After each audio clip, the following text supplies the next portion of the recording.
सोचिए, दिल्ली की एक अदालत, एक ऐसी जगह जहां हवा में ना ताकत और बड़े बड़े दाव का एहसास होता है। हर फैसले के साथ किसी की दुनिया या तो बन जाती है या पूरी तरह बिगड़ जाती है। लेकिन हमारी कहानी इस बड़ी सी इमारत के अंदर नहीं, बल्कि इसकी धूल भरी सीढ़ियों पर शुरू होती है। एक ऐसी जगह जहां एक राज छिपा हुआ था। ये एक लाइन, बस यही लाइन पूरी कहानी का सार है। एक ऐसा सच जो अदालत की मोटी मोटी दीवारों को चीरकर सीधा इंसाफ के कानों तक पहुंचने वाला था। तो अदालत की गेट पर एक पुराना सा खंभा था और उसी से टिक कर एक शख्स रोज बैठता था। कपड़े फटे हुए, बाल उलझे हुए और आंखों में एक अजीब सी थकान। दुनिया के लिए तो वो बस एक और भिखारी था जिसे सिस्टम ने यूं ही किनारे कर दिया था। लेकिन वो वहां सिर्फ बैठा नहीं था, वो अदालत के हर एक राज को, हर एक आवाज को अपने अंदर सोख रहा था। वकीलों की वो बुलंद आवाजें, गवाहों की कांपती हुई दलीलें, जजों के फैसले, ये सब उसके लिए सिर्फ शोर नहीं था। नहीं, ये तो एक पहेली के टुकड़े थे जिन्हें वो रोज धीरे धीरे जोड़ रहा था। आप कह सकते हैं कि उसका दिमाग एक जिंदा रिकॉर्डर बन चुका था। वो उस गवाह की आवाज में छुपे डर को पकड़ लेता था, या उस वकील की जरूरत से ज्यादा आत्मविश्वास को, या फिर किसी दूसरे की हताशा को। जज के हथौड़े की आवाज में भी एक लय होती थी, वो उसे भी समझता था। और सबसे जरूरी, जब एक ही कहानी 2 बार सुनाई जाती थी ना, तो उसमें जो छोटा सा बदलाव होता था वो उससे पकड़ लेता था। ऐसी चीजें जिन्हें उस शानदार कोर्टरूम में कोई सुनने को तैयार ही नहीं था। और फिर एक दिन एक बहुत बड़ा हाई प्रोफाइल केस अदालत में आया। एक बहुत बड़ी कंपनी और उस पर इल्जाम था एक गरीब मजदूर की हत्या का। हवा में एक अजीब सा तनाव था जिसे कोई भी महसूस कर सकता था। ऐसा लग रहा था कि कुछ तो बहुत बहुत ज्यादा गलत है। उस आदमी की नजरें, जो बाहर बैठा था, वो टिकी थी मुख्य गवाह पर। और उसने एक चीज नोटिस की। हर बार जब वो गवाह अपनी कहानी सुनाता, उसकी आवाज बदल जाती। पहली बार पूरा आत्मविश्वास, दूसरी बार थोड़ी घबराहट, और आखिर में एक ऐसा कांपता हुआ डर जिसे कोई भी पकड़ सकता था अगर वो सच में सुन रहा होता। और यही तो असली गड़बड़ थी। देखिए, जब उसने मीडिया से बात की तो कहा, मैंने आरोपी को भागते देखा। फिर अपने वकील से बोला, मैंने सिर्फ एक आवाज सुनी थी। और अदालत में आकर क्या कहता है, मैंने अंधेरे में आरोपी को पहचान लिया था। सोचिए, एक ही घटना, एक ही गवाह, पर 3 अलग अलग कहानियां। ये कोई मामूली भूल नहीं हो सकती।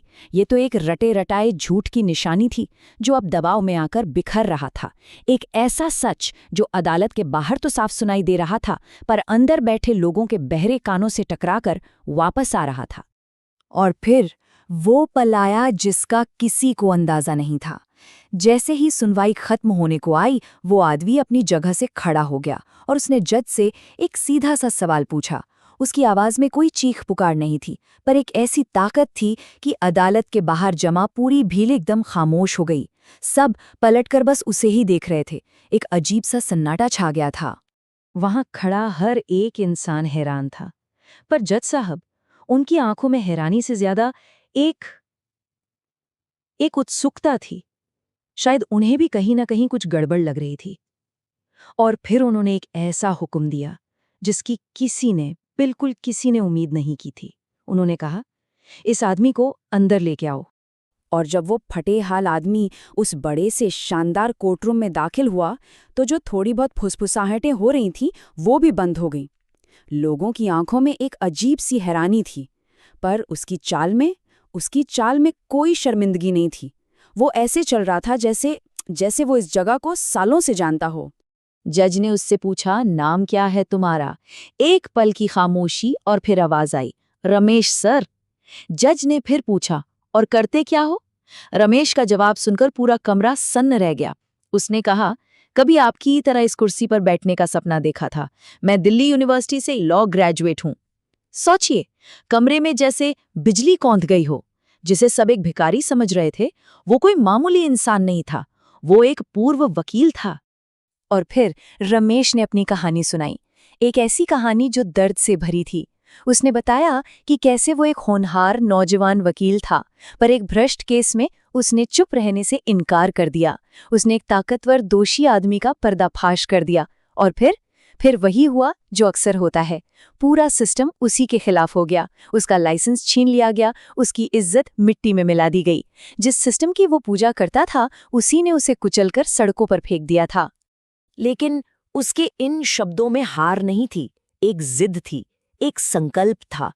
उसकी आंखों में एक आग थी जो इतने सालों में भी बुझी नहीं थी। उसने अपनी सबसे बड़ी कमजोरी को ही अपनी सबसे बड़ी ताकत बना लिया था।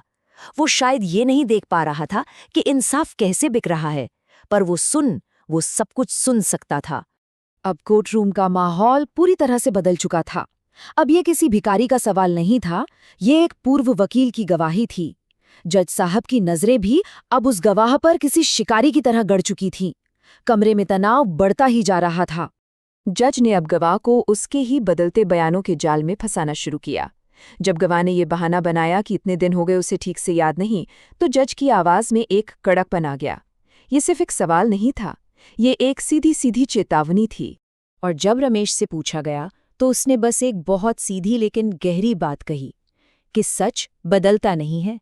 जो कहानी अपनी आंखों से देखी हो वो हर बार एक जैसी ही होती है, उसे याद नहीं रखना पड़ता। लेकिन झूठ एक मकड़ी के जाले जैसा होता है। आप उसे जितना बुनने की कोशिश करेंगे उतना ही उसमें उलझते चले जाएंगे। और बस इतना ही काफी था। वो गवाह टूट गया। उसने रोते हुए सब कुछ कबूल कर लिया कि उसे ऐसा कहने के लिए मजबूर किया गया था, वरना उसकी नौकरी चली जाती। और उस एक कबूलनामे से पूरे केस की नींव हिल गई। कमरे में बैठे जो बड़े बड़े ताकतवर लोग थे ना, उनके चेहरों पर हवाइयां उड़ने लगी थीं। झूठ का जो महल उन्होंने बनाया था वो ताश के पत्तों की तरह ढह चुका था। अब गवाह के कबूलनामे के बाद चीजें बहुत तेजी से बदलीं। जज साहब ने तुरंत उन सभी लोगों के खिलाफ जांच के आदेश दे दिए जिन्होंने इस पूरी साजिश को रचा था। आप कह सकते हैं कि भ्रष्टाचार की दीवार में पहली दरार आ चुकी थी और अब उम्मीद की एक किरण भी दिखाई दे रही थी। अब डर उन लोगों के चेहरों पर था जो कल तक खुद को कानून से भी ऊपर समझते थे। हाँ, उन्होंने रमेश को डराने धमकाने की भी कोशिश की, पर अब बहुत देर हो चुकी थी। वो सच जो सालों से अदालत की सीढ़ियों पर बेबस बैठा था, वो आज कटघरे में खड़ा था और पूरे सिस्टम को आईना दिखा रहा था। और जो आखिरी फैसला आया, उसने सिर्फ एक बेगुनाह को नहीं बचाया। सबसे पहले उस आदमी को बरी किया गया जिस पर झूठा इल्जाम था। फिर उस झूठे गवाह पर भी जांच शुरू हुई और आखिर में जिन भ्रष्ट अधिकारियों ने यह सब किया था, उनके खिलाफ भी कानूनी कार्रवाई शुरू हो गई। इस एक फैसले ने यह साबित कर दिया कि कभी-कभी एक आदमी की सुनने की ताकत बहुत से लोगों की बोलने की ताकत से भी ज्यादा असरदार होती है। जब सब खत्म हो गया तो अदालत के बाहर जज साहब ने रमेश के कंधे पर हाथ रखा और उनकी आवाज में कोई आदेश नहीं था, एक सम्मान था। उन्होंने कहा, रमेश, आज तुमने अदालत की नहीं, सच की मदद की है। ये शब्द शायद उस आदमी के लिए सबसे बड़ी जीत थी। वो आदमी जिसने सब कुछ खो दिया, पर सच का दामन कभी नहीं छोड़ा। और जब रमेश उस दिन अदालत से बाहर निकला तो उसने अपना वो भीख का कटोरा वहीं सीढ़ियों पर छोड़ दिया। उसके चेहरे पर जीत का कोई घमंड नहीं था, बस सालों बाद मिला एक सुकून था। वो एक नई सुबह की तरफ चल पड़ा था, अपनी उस पुरानी टूटी हुई पहचान को हमेशा हमेशा के लिए पीछे छोड़कर। ये कहानी एक सवाल छोड़ जाती है ना, कि कितनी ही बार सच हमारे दरवाजों के ठीक बाहर बैठा होता है और बस सुने जाने का इंतजार करता है। हम कितनी बार सच को बस इसलिए अनदेखा कर देते क्योंकि वो वहां से आ रहा होता है जहां से हमें कोई उम्मीद नहीं होती। शायद हम सबको बस थोड़ा रुककर और थोड़ा ध्यान से सुनने की जरूरत है।